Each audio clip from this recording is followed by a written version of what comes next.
Hey folks, Eric Smith here, radio voice of the Toronto Raptors, NBA host and analyst with Sportsnet. I want to shout out my man Chris and 30 Minutes Live with CDP. Even though I know, Chris, you're not a Toronto sports guy, you've got those allegiances to the Detroit, Windsor area, the Pistons, the Red Wings, the Tigers, and for some reason the Philadelphia Eagles. I'm still trying to figure that one out, Chris. Why'd you drop the Lions? Why'd you drop the Lions, Chris? There's got to be a reason there. We'll have to fill everybody in on that another time, I suppose. But again, check out 30 Minutes Live with CDP every Wednesday and Friday. It's on YouTube, Twitter, Facebook Live, you name it. Chris is everywhere across all platforms. And if you just want to check out the audio version, maybe you're going out for a walk and you just want a podcast or something, you can get it on Apple, Google Podcasts as well, Spotify, Anchor FM, and Radio Public. So again, I told you, Chris is everywhere. And I'm hoping that I can be a guest on the show at some point this summer as well. Wednesdays and Fridays, 30 Minutes Live with CDP. Check it out. Hey, good afternoon, everybody. Welcome back to another edition of Live with CDP podcast. I just wanted to thank the Toronto Raptors radio play-by-play voice, Eric Smith, for that promo. I think I'll have to get one updated because my podcast is now Live with CDP, no longer 30 Minutes Live with CDP. Anyways, guys, I'm looking forward to bringing my guest on in the next half a minute. It's Tila Graham. She's a part-time traffic reporter, producer for WWJ 950 in Detroit, and she's also the weekend edition host for WDET 101.9 FM in Detroit as well. She was nice enough to give me some time today to come on my podcast and talk about her career in radio and about working in the Detroit market. So just give me 1 second, guys, and I will bring on Tila. 1 second. Just 1 sec, guys, and I will have her on. I'm just going to put that on there. And there we go. Good afternoon, Tila. How you doing? So good afternoon. It's just Tia. Tia. Sorry. Yeah. No worries. Tia. Sorry. I should have asked about that. No worries. My apologies. So it's not the first time. Trust me. Okay. No problem. That's the one thing about doing podcasting or radio. It's making sure you try to get people's names right too. And I know mistakes sometimes happen as well. All of the time. It's literally like it's radio. If it's live and it happens, it's out there and it's gone. Okay. No problem, Tia. Like I said, I really appreciate you coming on my podcast today. Yeah, thank you for inviting me. I was so surprised to see to even get an invitation or something like this. I didn't even think anyone was paying attention to me just yet.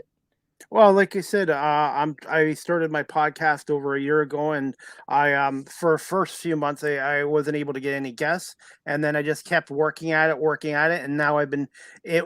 Basically, my podcast was a solo show for the first few months. Then I started getting guests come on, and 75% of it's sports oriented. But lately, I've been doing reporters, news reporters, anchors, comedians. So I'm trying to branch out just from the sports as well to gain myself, branch myself out a little bit more too. Yeah.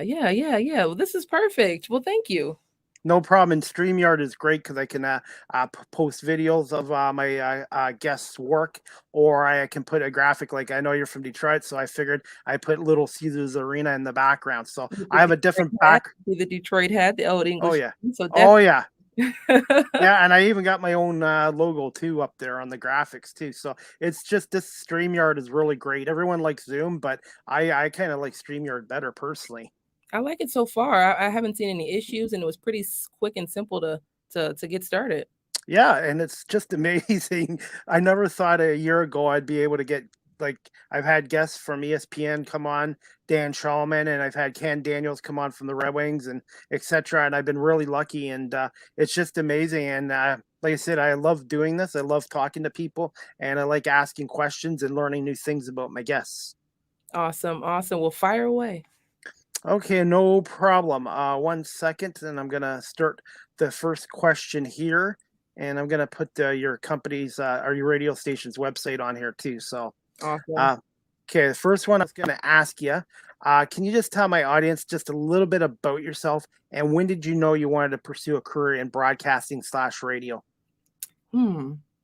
Okay. Well, growing up, I grew up in Detroit. I'm a Detroit native. Growing up, I was always a chatty kid. I was always chatty, just talking, talking, talking constantly.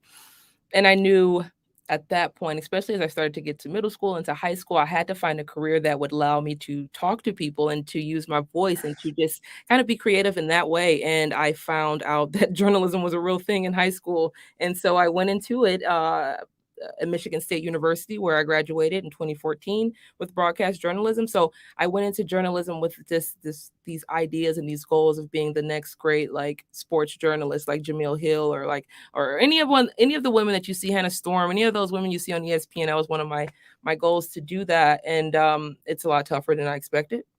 So I definitely did some internships, did some different things in news and in sports, different different internships, but different things like that to kind of see if I really wanted to do this thing. And once I started the internships and I started college and I started to see how this engine works as journalism, I said this is something that I think I can do long term, and it just kind of worked out for me, honestly. I was gonna say, for some people, they know when they're young what they wanted to do. When I was in high school and stuff like that, I did okay mark wise, but then I ended up taking law and security and stuff like that. But I really, if we had this technology 25, 30 years ago, broadcasting would have been a no brainer for me because this platform is just amazing. And this platform's kind of ignited my passion because I've always loved sports. I've always loved to talk. And this technology that's available nowadays is amazing. Yeah, in high school, we had a podcasting class. It was one of the first things I had in my senior or junior year. We had podcasting, and I thought to myself, we didn't know, you don't know what's going on. That was in like 2009 or something like that. But anyways, um, took the podcasting class in high school, really, really enjoyed it. And I knew then as well, from other things, but I knew then like this is something that I could actually pursue and do as a career. I never thought I would do radio. That wasn't my initial pull to this industry. It was definitely television. I wanted to be an on-air camera broadcast anchor, and doing some internships behind the scenes with televisions versus internships behind the scenes with radio. I really felt more comfortable with radio. Just let me have a little bit more personality, a little bit more fun with my voice. And so I really, really like to be creative with the sound, and radio allows you to do that. And I was gonna say I got a taste of broadcasting with a semi-pro basketball team here a couple years ago. They threw me onto a camera for a game, and I had never done it in my life. And they actually liked my work. They actually paid me for the game. I couldn't believe that, which was a bonus. Then they referred me to Rogers TV, which is a major cable company in Toronto, and they've had me as a camera operator for the Guelph Storm games as a volunteer, and it's just amazing. I love it. And being a part of a broadcast, you see how much work there is in setting it up, tearing it down, and you feel like you're a part of the team, and it's just amazing. And I can't wait to get back to volunteering with them because I still have a lot to learn and do. But like I said, I'm hoping that, and maybe one day I'll be able to get an internship with a radio station as well once things get a little better here in Ontario. I would definitely suggest public radio. We don't really have an age limit in terms of internships and who can come in and volunteer and help. So I would definitely look into public radio, of course, WDET public radio. But one of my internships, I interned with Detroit Public Television, or PBS in Detroit. And that I was a camera operator. I worked as a camera operator for a year. That's when I knew that it wasn't really for me. Once I did that, I said, I think I want to do something else. But it was a great experience to be, like you said, on set with the crew, with the different talent and people that are there with you. And you're just kind of all in this same uh, energized feeling and mood. Everyone's trying to do the same thing. And that's what I really loved about behind the scenes being a camera operator. That was a lot of fun. So I do Yeah. agree with you 100%.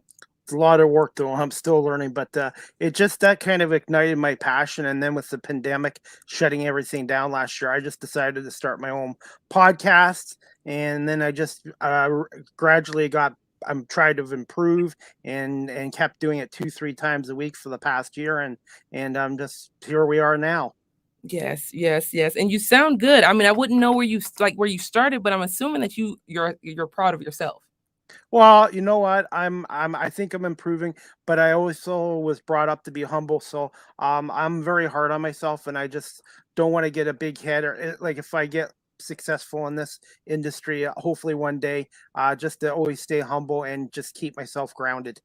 Yeah, that's one of the things I try to do as well. We tell the news, or we're the mouthpiece for a lot of these organizations, where we're telling the news and we're telling these stories. And it's important not to get lost in that. It's important to know that you are still a person too while you're telling these stories. Because a lot of the times you'll see that in this industry where people lose themselves a little bit, and it kind of affects the work a little bit. But overall, I like that as well. Like, just try to stay as humble as possible. Definitely. You already answered my second question here, and that's another thing I'm still working on is my listening skills. Because sometimes you ask a guest a question and they can answer 5 questions Is too. it So yeah, so that I've been given some good advice from my friend Pat, who's a broadcaster for the lacrosse league here in Canada too. So I try to take advice when I get it from others as well. But to answer my second question, you already answered the first part of it. You went to Michigan State Spartans. I'm a Michigan fan, but I won't hold it against you. That's okay. When you first started out, did you have any mentor or mentors in the industry? Um, hmm. It was a very odd time when I graduated going into journalism, because everyone was telling me that it was over. Journalism was dying. Everyone was telling me, why would you go into journalism? You're going into a career in an industry that's dying. So I initially didn't want to do anything in journalism. I didn't know what would be what I was going to do. But then I got my internship with Detroit Public Television. I found a mentor. Her name was Carlota Lumpkin, and she helped me through, and she got me a job as a camera operator there. So she was my mentor that I still talk to now today, and we kind of go along there. And then also Jerome Vaughn, who is my news director now at WDET Public Radio. I met him as a recent college grad, and he saw me and he said, hey, come apply for this internship. I did the internship with WDET Public Radio, and left there for a year and came back and as a paid employee. So my mentorship with Jerome Vaughn, my current news director, really helped push my career going and pushed it forward, as well as my other former boss, Lloyd Jackson from WWJ as well. They were definitely mentors, very, very strong individuals in the industry. Each of them have 30 to 40 plus years in the industry by themselves. So it's really, really cool to be around people who actually know what's going on, what to do when you're panicking, and there's someone you can look over to, your mentors right there that you can call. It's really, really awesome to have those people in my corner. So yeah. Okay. I asked that with a lot of people too about their professions, even the play-by-play guys, about mentors and stuff like that. Because to me, I think that's important too as well. Yes, the relationship building is very, very important in this industry, and especially I went to school and you learn the technical things, but when you have that personal connection with someone else, it fills in the gaps of what the technical didn't teach you. So Well, things, yeah. Yeah, and this is what I'm trying to do because I've been told by a college professor that if I just keep doing what I'm doing, he said, keep your reps, keep doing what you're doing with your podcast, but build contacts and relationships with people, and that will help you as well. So, And I think a lot of young journalists get discouraged in the beginning. Just like you said, when you would call people, no one would answer, and you would get no response. A lot of young journalists get discouraged, and they often leave the industry way sooner than they should, because it's just a lot of different things that you have to get through. And that's great that you're already on the right track with that. yeah, and I've been rejected a few times, but you don't take it personally and you just keep working at it. And I've gotten people on here I never thought I would have a chance. So you just have to keep working hard. It's basically passion and desire, and you just got to keep plugging away at it. You're going to get rejected occasionally at some point, and I realize that too. So, yes, indeed. I mean, I've probably been rejected. I mean, I didn't get my first job in this industry until I was 26, maybe. So it took a while after graduating high school or college and then getting an actual paid position, because it's just such a competitive industry. It's very competitive. I think that's another definitely. thing that people don't know about when they're getting into it. It's so competitive. And I'm aware of that too. And I realize there's 2 million podcasts out there, but I just kind of worry. I just kind of focus on what I'm trying to do and try to make my podcast as best as it can be and try to make it unique too as well. Yes. And one of the things that, especially as I was starting out with my mentors, that was one of the biggest things, was just to just hold on, hold steady, be patient. Things will come, things will happen. You just have to take a day at a time almost. And and journalism is one of those jobs that's just, it takes a little bit of work. Yes, definitely. To me, this isn't work. This is something I really enjoy doing. And I get pumped up for my podcast, just like playing sports when I was younger. Yeah. So, Same. I love it. okay. My next question for you is, what was your first job in radio again? So yeah, my first paid job, which I'm Yeah. still working now, was WWJ 950. I was a traffic reporter. I'm still a traffic reporter, but I started out doing midnights. So I started April 1st, 2017, midnights from 12 a.m. till 5 a.m. And I did that Saturday and Sundays. That was it. And I did that for 6 months. My first report, I wish I would have pulled it up, but I didn't have time, but it was really bad. It was really bad. It was really bad. I mean, I said, I don't know if they're going to keep me on much longer after this report. And then my boss said, you're going to be fine. Okay. 6 months went on. I sounded like, a different person night and day, almost 180. And I knew then I just needed to be patient and take some time and just hone the craft and learn how to do, to do it right. And once I got that confidence underneath me, I definitely knew this is something that I could do for the rest of my life, because once you handle the live radio, especially with something like WWJ 950, with people who are 40, 30 year seniors to you, and you're just starting out in your first job, it's intimidating, but it was definitely worth it and worth staying on and holding on to that, because I don't know what I would be doing now if I didn't stick through that. But anyways, I started there, midnights. 6 months in, I would move to 6 to midnight. And that's what I've been doing for the past now 4 years. Wow. Yeah. And I was going to say, having somebody believe in you helps your confidence too. So much. I mean, I was coming in with little to no confidence in terms of what I could do on air. I had no idea. I had never really done anything on air with my voice. So I had to learn how to use my voice. I had to learn which tone I wanted to do and inflections and all those things that aren't second nature to you at first. So just having my boss there, like I said, Lloyd Jackson, who hired me in as a new employee, and he just told me, I can't remember the right what he said, but he says, like, to grab the reins and ride the horse, or something. He said, like, just ride it until it falls off. And I said, okay, I'm gonna do my best. And it worked out for the best. I definitely appreciated all of that, the support and love.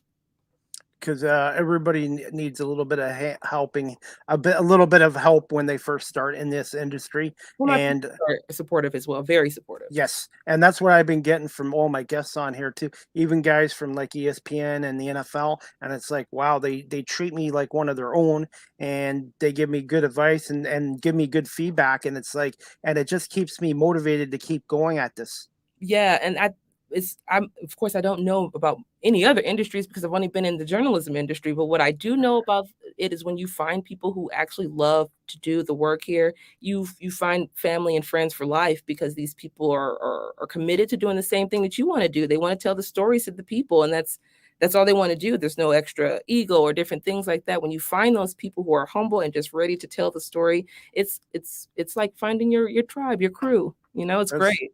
That's true. For me, it only took almost 49 years, but it's never too late. Nope, it's not. It's never too late at all. Okay. My next question for you is, how did you come again about the position of the traffic reporter producer at WWJ 950? So, okay. I graduated. When I graduated school, I had 2 internships under my belt. And then after I graduated from Michigan State University, I did 2 more internships, unpaid, of course, 2 more unpaid internships. And those internships, the last 2 that I did, led to the WWJ 950 job. No one knew me in the industry. It was like no one knew me. I had no contacts almost. I just was puttying around here and there doing on-in jobs. And I put a picture on my resume. I sent the resume out, and Lloyd Jackson, who was my boss at WWJ, reached out to my intern director, who was now my news director, Jerome Vaughn, asked him a little bit about me. They connected from there, and boom, I became a traffic reporter for WWJ 950 April 1st, 2017, and that was my first paid job ever. So I was just super excited, super just elated. I couldn't believe I honestly, I couldn't control myself how happy I was that first night. But it's turned out great ever since. So yeah. And the timing too. I've been told that too. Just being in the right spot, right position, or the right spot at the right time. Just like you're doing the right thing, like you said, doing your reps, getting ready, getting those things done. So that way, when you are called upon, you already have the knowledge in your back pocket. You can just pull from and go from there, because that's how it kind of felt. As soon as I was doing my internship, they called me up, and I instantly went from WDET interning to WWJ 950 traffic reporting. So it was kind of like a cool transition, but I was already ready because of the WDET work. So it was a perfect transition to go onward to the next part of my career. And that's kind of where I am now. And I've also learned too, even with the podcast, you got to be flexible. And there's sometimes where I do podcasts on 2 or 3 hours sleep because my guests can only come on a certain time. And I'm not going to say, hey, sorry, guest, I can't come on with you today because I'm working midnight. So I work around my schedule and my sleep to get my guests to come on and work around their schedules, because that's how you work in this industry. From what I see so far, it's being very flexible and accommodating to your guests.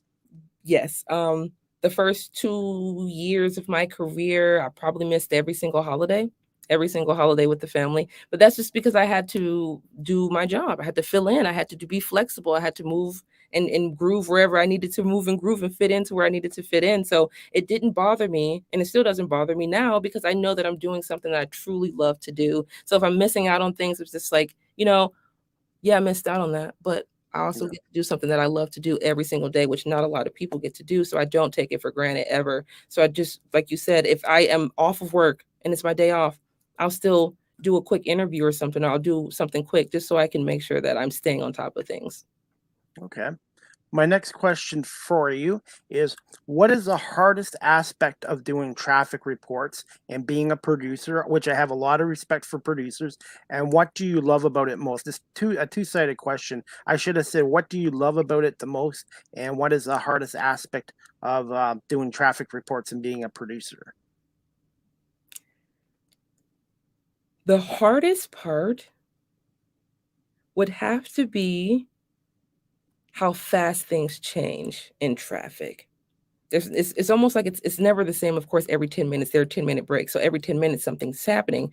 And every once in a while, there's something that happens that you just can't catch, or you have to call the police right before a quick break, or you have to record something right before a quick break. So sometimes it gets really fast. Like right now, I was actually checking before I came in for the interview, and there's a freeway closing crash that's happening on the roadways, possibly due to a Michigan State Police investigation. But regardless of that, that's the type of situation that would take a lot of work to keep going and keep up to date with tweets and live reports and different top and bottom reports. So it would be a lot of work. It is a lot of work when we have tons of things happening on the roadways. But normally on my shifts, pretty chill. Saturday and Sundays, people are pretty chill. So I'm not mad at that. I like to keep it that way. During the week, it's definitely crazy. Producers during the week, just like you said, I have so much respect for our traffic producers, because some of the things that they can accomplish in like a 10-minute window between our breaks is absolutely amazing. So I definitely credit our traffic producers, because they're great.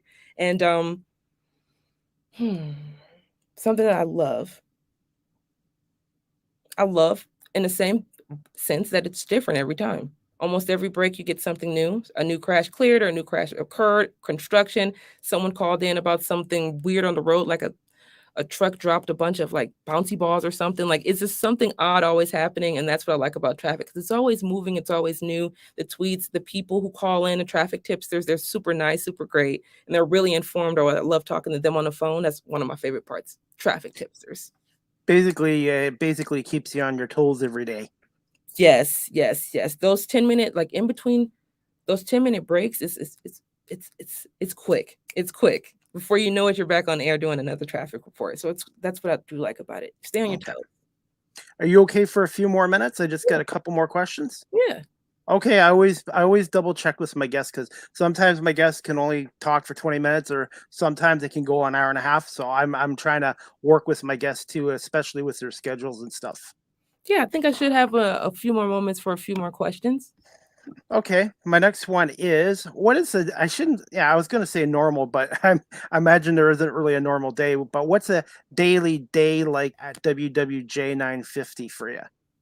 So for me, since I am part-time here, I work on the Saturday and Sundays. So usually it's really chill for me because there's no one really there. All of the news people are home on the weekends and stuff. So I just come in. I'm there with just my anchor, a news producer, a traffic producer, and we may see a web person as well. So the weekends are we call them bare bone weekends, bare bones, because there's almost no one there, and we do a lot of the work ourselves. So if it's busy, it's definitely a 5-person machine team. But if it's chill, like normally it would be chill on the Saturday and Sunday evening, we just come in, we kind of shoot and just kind of just hang out a little bit. But during the week, it's definitely a different monster. Um, it's even hard to explain WWJ during the week because it's such a machine. They have the morning shift, that midday shift, the afternoon shift, and then they have the night shift. And each of those teams rotate in and out. Each Yep. team has their own little team, and they just rotate in each time, and then they just come in and they do their work, and they call the police. They do everything they need to do for their particular shift. But it is a machine. They are very well trained, oiled professionals at WWJ 950 in that newsroom. I was gonna say, and just for my doing volunteer work for a little bit, it is a team effort. Like with TV and radio for productions, everybody needs to do their job. Basically, it's Yeah. really a teamwork. Yeah, because if one person's messing up the job, then the other person has to pick up the slack, and then it turns into a whole mess. So everyone has to make sure that they're doing their part, staying on track, and doing what they have to do. It's always great when you're in a newsroom and you have a very strong and passionate news director, a team leader. Someone who's there who really loves what they're doing, really loves their job, loves people, and just takes it to heart. And that's really what separates a lot of newsrooms across the country, and especially in the state of Michigan, but in Detroit, the news directors, definitely. I have a lot of respect for especially the TV producer because they have to know all aspects. Like same with radio and what you're doing, you have to know all aspects of the job too, and you have to be able to keep a cool head.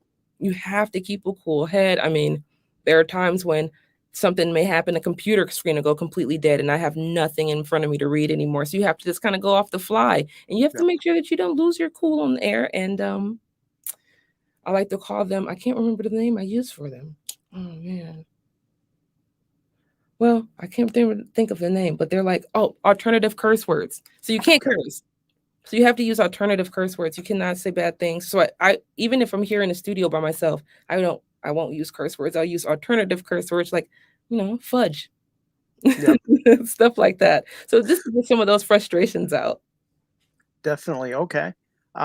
Next one I was going to ask you is, can you just tell my audience about your position as the weekend edition host for WDET 101.9 FM in Detroit?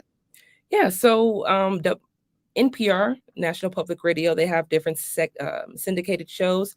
In the morning, they have morning edition, and the weekend edition version is weekend edition. And I do the hosting for that. So I'll just do local news, and I'll also do traffic updates and weather updates in between, and the breaking news just in case if we have breaking news. But for the most part, I'll just do the little simple breaks in between weekend edition from NPR through WDET. And I've I've only been working this job for 2 years. So I am going on my second year in October, and it's been a lot of fun. It's been a huge learning curve. I mean, I had never anchored before, so it was fun learning how to do this. And it was not as fun learning how to do it during the pandemic though. So I'll give you that. That was not as fun. No. Not at all. Definitely here by myself when I was used to having a mentor or someone right next to me helping me out a little bit. But that was definitely something that I was not prepared for. I don't think any of us were prepared for, of course, but No. just learning how to do and board op and do all that stuff and still be, by myself. It was definitely a learning curve. Definitely. Happy we're kind of out of that. I'm just hopefully things continue to get better because that was a long 15 months period. Especially I had no sports. I'm a sports guy, and there was no live sports for 4 months. So I think out of all this, we're all going to be learning to appreciate everything more than before, maybe before. I know I personally am. I mean, I went out to a small gathering, nothing large, and I thought that I was going to talk everyone's head off. I was just like cornering everyone, just like, hey, hi, hello, hi. Yeah. I haven't been out in so long. Hello. I just didn't know what to do. Definitely. Yeah, no, like and that's probably what'll happen with me when I get back doing some camera work with the crew and that I'll be like blah blah blah blah. Yeah, because it's be nice to be around people and we were kind of not around other people other than maybe our immediate family or our household for the last 15 months. Exactly. And like for me, I still live with my parents. So I was just me and my parents. I just wanted to make sure that I stayed as healthy as possible for my parents. And it was just a lot of just uncertainty for a long time, like we just didn't know what was going to happen. Uh, but we're coming out of it slowly, and I'm happy to see where we're going with it. I'm happy that, especially in the newsroom now, we're starting to see more of our team members come trickling back in. Before I was by Yep. myself pretty much in the studio. So just nice to see people coming back in and getting that teamwork and that the people you can work off of to get more creative ideas going. So that's great. Okay.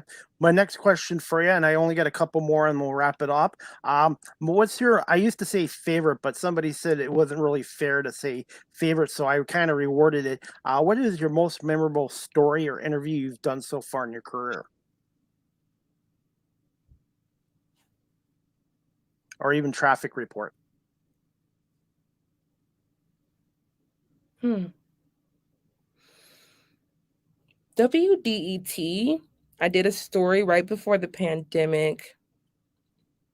Oh my goodness. I can't think of his first name, but his name was Dr. Anderson. And Dr. Anderson was close to 100 years old, but he was friends with Martin Luther King Jr. during the Civil Rights Movement. And he knew him, and Martin Luther King Jr. was married to someone in his family, so they kind of knew each other and they connected. And he talked about his career and becoming one of the first like orthopedic doctors in the state of Michigan. So it was a really great and informative conversation because I believe that every older person close to their 80s or 90s are living libraries. Like they literally have all the knowledge. So we should be listening to what they have to say about things. And he definitely helped me learn a lot about what was going on back then, back in the 1940s and 50s and the 60s, and in terms of what it meant for him to be a Black man trying to become a doctor. And it was a very, very informative interview. And then for traffic, there was a snow blizzard. I want to say 2015, no, not 2015. We're talking about 2018. We had a really bad snow blizzard, and I had to come in and work midnights for the whole week, just helping out doing snow plows. So I would just go on there and say, hey, here's the snow plows. This is where you should be if you want to get to clear roads because everything else is snow covered. So that was a lot of fun because it was teamwork with myself and the overnight traffic reporter and the overnight anchor. We were all just working together at 2, 3 in the morning. Where is this snowplow going, and where's this snowplow going? Okay, well, let them know where this one's going. And we also had the people calling in like, hey, we're driving here now. So that was a lot of fun. Okay. Next one I was going to ask you, we're almost done. I like to ask a lot of questions too, but I'm trying to wrap it up for you. What is it like working in the Detroit market for radio? Well, I know that Detroit's a larger market. So I know it's like top 20, top 25, I believe. So it's a larger market, not the largest, but it is one of the larger markets. So I think what I like the most about it is the reach that we get here in Detroit, because even though it's like, you get in Detroit, but you're also getting parts of Canada. We're also getting parts of Ohio. We're also getting parts of Indiana, like different parts that are news is reaching. And then as well, it has a national appeal, Detroit does, which is cool. So I do like the fact that we have that national appeal through the Detroit market. And I miss being there because I have cousins that live in Taylor, Michigan, Allen Park, Michigan, and Royal, Michigan, and they converted me into being a Detroit sports fan in the late '70s and early '80s because they used to take me to Tiger Stadium. I'm like, wow, and then Trammell and Lou Whitaker, and then Barry Sanders. Well, I'm not a Lions fan, but I like Barry Sanders, and my favorite Piston of all time is Isaiah Thomas. It's a great sports city, and I've always had good experiences visiting Detroit. It is a great sports city. And I think that's why one of the reasons why I wanted to do sports journalism, because it's a great sports city. Like you said, I mean, when I, excuse me, when I was growing up, the Pistons did win that championship in 2004. So I was just starting to get into sports, and it was like, this is exactly what I want to do for the rest of my life. And it was great. It was great. on the food too, and also the music. Even though I'm from Ontario, I like Motown music. I like listening to it on my satellite radio because it's upbeat and it's positive, and it's really Detroit's one of the best. That's why they call it the music hits. What's it called? Hitsville or Hitsville or yeah. Motown. Motown, yeah. Yeah. So there's a lot of and like I said, it's only a 3.5, 4 hour drive from where I am before the pandemic closed the border. So Which are reopening soon, so that's a plus. For you guys, for fully vaccinated Americans, they can come over here August 9th, but I guess the Biden president's, I guess the government has said Canadians can't go over until at least after August 21st now. And I had Billy Joel concert tickets for Buffalo August 14th. So unfortunately now I'm going to have to request a refund from Ticketmaster. So. And they should be able to give it to you because this is something that's federally mandated. So it's, yeah.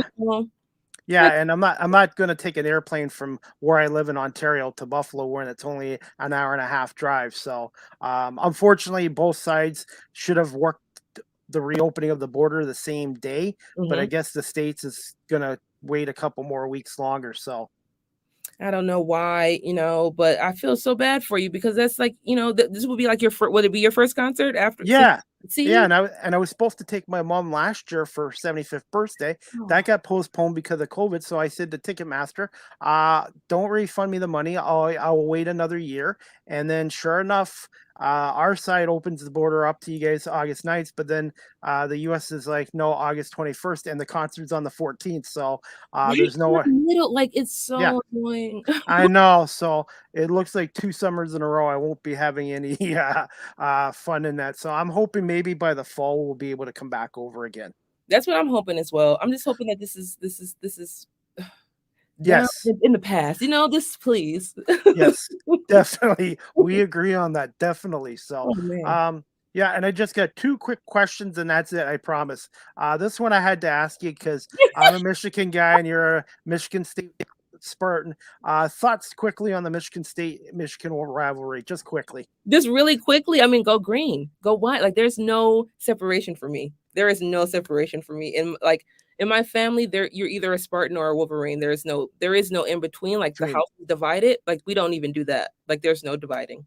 So you wouldn't ever cheer for Michigan if they were in the national championship? No. Okay, that's okay. It's that deep for us. No. But what if it was Michigan versus Ohio State, let's say for a championship? Then what would you do? Both to win. I would want both of them to lose. Okay. Yep, good answer. Loss. Well, we do have one thing we agree on. We both dislike Ohio State. No. Yeah. No. We agree that yes, Ohio State is a no. Definitely. Same with the Dallas Cowboys. Can't stand them. I'm a Philadelphia Eagles fan. Can't stand the Dallas Cowboys either. I'm not a Cowboys fan either. No. And I think the Eagles are in Detroit this year at Ford Field, but unfortunately, I don't even think I'm going to be able to go. And I'm only like 4 hours. Why? Because I don't know, like I said, with this border thing, I really hope by the fall it'll be open. I really do. Because I've never been to Ford Field yet, and I'd like to see my Birds take on the Lions there. And I miss sports. Like I said, I went over a year and a half without being in an arena, and it's like I really miss being in like a football arena or a basketball stuff. Something. Yeah. So we'll cross your fingers. And the last question I'm going to ask you, and then we'll wrap it up. Any advice for those, not just myself, looking to pursue a career in radio or TV? And where can my audience find you on social media in case they would like to follow you there? Yeah, so my Twitter is at it's Tia Time. So like it's Tia Time 00. And yeah, it's just simple as that. It's Tia Time 00. But some of my advice would be to just literally not give up. There are times where I just said, especially when I was really early on in my career, I just said, I don't know. I think I just should go into communications or something. I should just go work in someone's office or something like that. Like I don't think I'm going to be able to do this. It's just a lot. And then I don't know what it was that just made me stick through it. Of course, support from parents and then mentors and different things like that. I just kept pushing and pushing and pushing until I broke through. But don't give up. Just don't give up. I mean, it's definitely daunting at first, but it's worth it. It's especially if you're passionate about it, if you love to be around people, to talk to people, and if you just want to tell stories. This is probably the best place that you can do that is in this field, is to tell those stories. But the cool thing too is podcasts. Podcasts are starting to show a different avenue for people to join in on the journalism industry, and I think that is super awesome because podcasts are showing how creative people are, how interesting people are, and how they like to talk about niche different topics that you may not hear about in the mainstream journalism world. You'll hear those niche topics from podcasts. So I really like that that we're seeing that happening in journalism. It's not dying. And I want people to know that it's not dying. It's just transforming. It's not leaving. Different form. It's a different form. It's just a different form. And that was one of my biggest things. Do not let people tell you that journalism's dying. It's not dying. So that's pretty much it. I have to say most people have been pretty supportive of what I'm trying to do. I've had a few naysayers, but I just blocked them out and just keep doing what I'm doing. And having guests like yourself and the other people that have come on, I've been very, very lucky, and I appreciate this opportunity. And like I said, again, I really appreciate you coming on today. Thank you so much for even thinking of me and thinking to reach out to me and talk to me. I mean, once again, I still think of myself as a person who's new in the career, but I'm almost at 5 years now. So it's like, I don't know, I'm getting to the point now where I should have a little more confidence underneath me. So thank you very much for this interview. Oh, well, like you said, and I love doing this. There's some weeks I do 4 podcasts a week, like this week, and there's some weeks I only do 2. But I just find the more I do these, the more I like, and I like talking to different people in different fields because then I learn new stuff too. And that's what I was gonna say. That's one of the reasons why I'm in news and traffic and different things, because I like so many different things. Yeah, and I'm trying to build I've actually made some friendships out of this too, which is kind of a bonus. So I've made contacts and friendships, and then when you build a rapport with somebody, a majority of the people that come on my podcast want to come on again, and that's a nice feeling too. Yeah, exactly. And I mean, who knows what the fall looks like for us, and with the return of certain sports, I may want to come in and talk a little bit about sports. Okay, well, like I said, if you do decide you would like to come on again in the fall, you have an open invite, and maybe one day I can send you one of my podcast shirts and even send it to you in a green color with white lettering. Because I do have podcast shirts, and I can get you one in green with white lettering, or I can get one in blue and maize with no.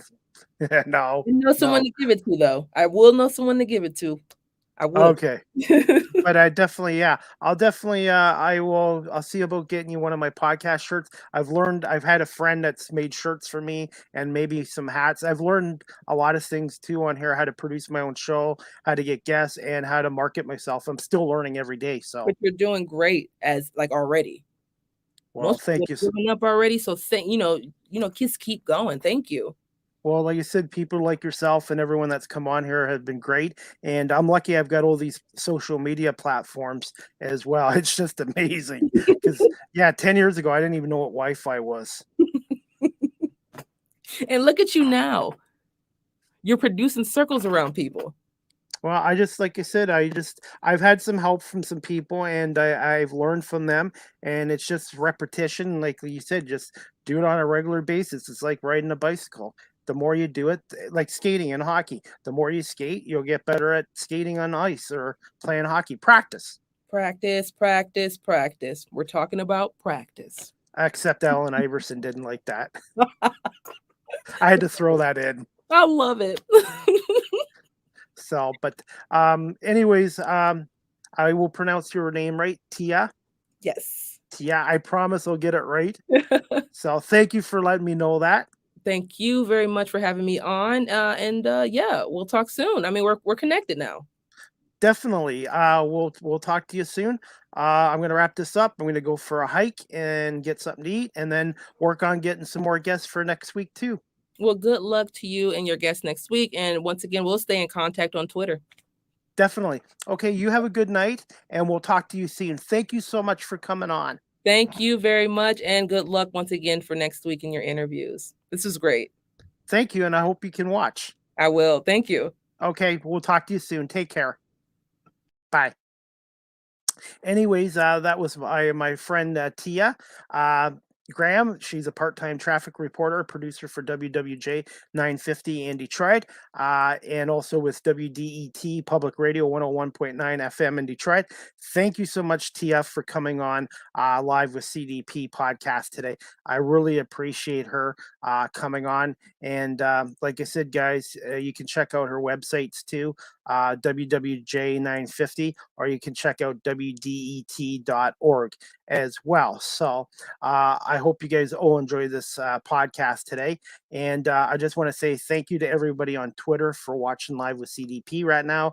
And thank you to everyone on my YouTube channel under my name, Chris Pame, for watching this live. And later on, I will download the audio into my audio section.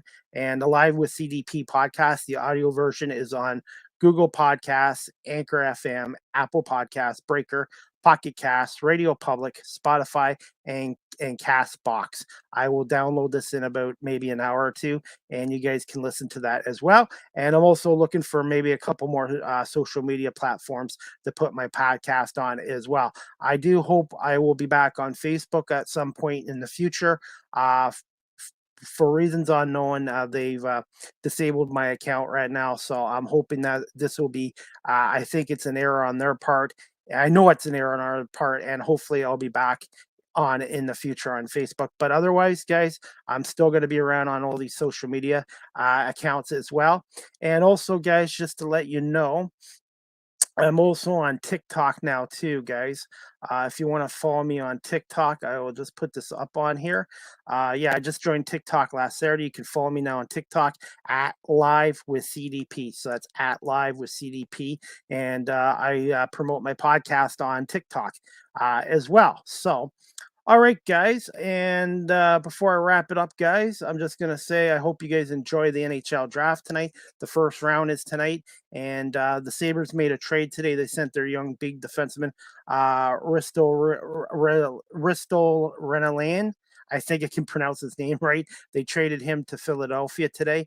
And the Sabres also have the first pick in the draft tonight. And they're expected to take Michigan defenseman Owen Power. And Michigan, Seattle might take another forward from the University of Michigan as well. And the Red Wings have the number 6 pick in the NHL draft as well. So, and the Tigers are in Kansas City this weekend for a 3-game series against the Royals. Then they go to Minnesota for 3 more. So, see if the Tigers can keep up their winning streak and see if they can extend it to 8 games tonight. And we'll see how Steve Yzerman does in the draft this weekend. Like I said, the first round is tonight, and then rounds 2 and 7 are Saturday and Sunday. They'll be on ESPN2 and Sportsnet here in Canada. And before I wrap it up, guys, my next Live with CDP podcast will be Wednesday, July 28th. My guest in time to be announced. So as soon as I confirm it with my guest, I do have one lined up for this Wednesday, July 28th. As soon as I confirm it with him, I will let you guys know who it is, and the time will be announced then as well. So, all right, guys. Again, I want to say thank you so much to Tia Graham from WWJ 950 in Detroit and WDET 101.9 Public Radio in Detroit for coming on today and talking about her career with doing traffic for those stations and also being a producer as well. Okay, guys, I hope you guys all have a great evening. Enjoy your weekend and enjoy the NHL draft and some Major League Baseball as well. All right, guys. We'll see you guys definitely on Wednesday, July 28th. And I will let you guys know before then who my guest is and what time we're coming on. Thank you all again for watching live with CDP. Have a good night and great weekend.